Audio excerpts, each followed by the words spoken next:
yeroo jalqabaatiif warri liiviin seeniin akkamitti akka liivii seentaniin isin hima. Jalqaba appilikeeshinii keessan bira dhuftanii erga kiliik gootaniin booda ni bantu.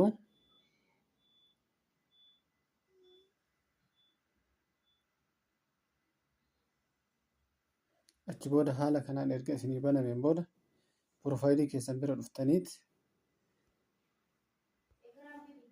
ishee tana dhuftaniit ni tuqxanii erga tuqxaniin booda riwaardi ta'ettu haala kanaan isin dhufti. Riwaard bakka kanarratti kiliik gootanii erga riwaardii irratti tuqxaniin booda iddoo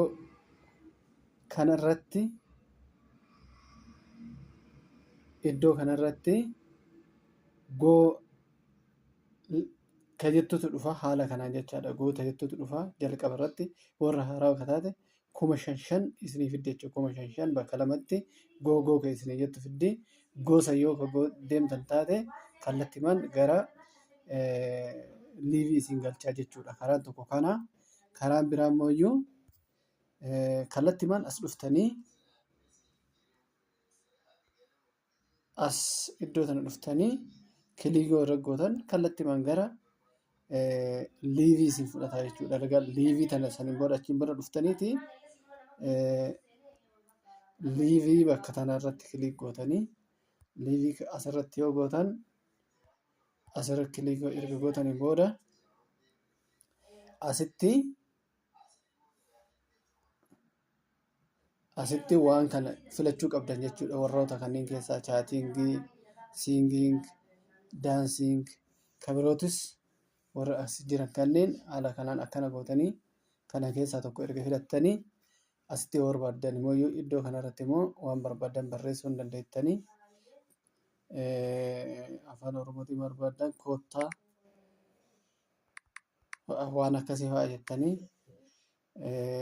barreessuu dandeettanii saniin booda eessa dhaqxanii asitti gooliif ta'etu tana tuqxanii jechuudha. San booda liivii teettanii erga xumurtaniin booda maal gootanii gubbaa kanarraan bakka kanaan iddoo tanarratti eksii kana tuqxanii baatanii jechuudha. Sa'aatii tokkoof taa'uu yookaan immoo yeroo hundumaa kaameraa banaa godhanii deemuun hin danda'amu.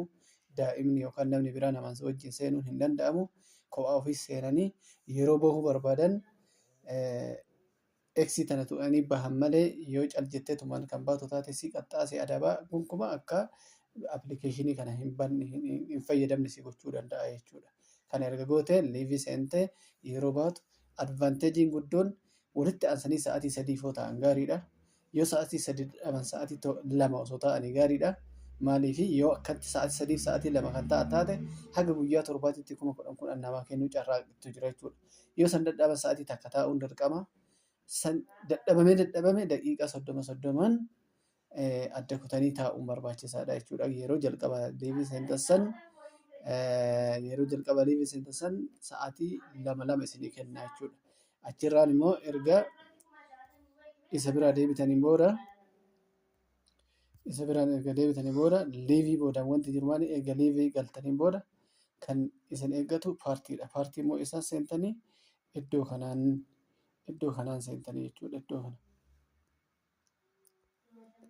Iddoo kanarratti kiliik gootanii asiin seentanii jechuudha. Asiin yoo seentan maal isinii fidaa?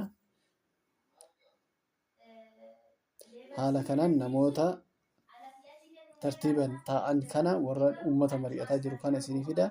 Kana keessaa bakka barbaaddanitti seentanii iddoo teessoo argattan irra teessanii paartii keessan dalaguu ni dandeettanii jechuudha. Yookaan immoo namni fooloo wal gootan yoo kan jiraatu taate namni isin fooloo gootanii namni isin hordoftan eejantii keessan fa'aa bira yoo ta'e bakka fooloo jedhu kanarratti bakka fooloo jedhamu kanarratti bakka fooloo kanarratti yoo kiliik gootan bakka fooloo kanarratti yoo kiliik gootan namni fooloo gootan akkatti isinii bahaa jechuudha. Haala kanaan liivii fi paartii keessan dalaganii jechuudha.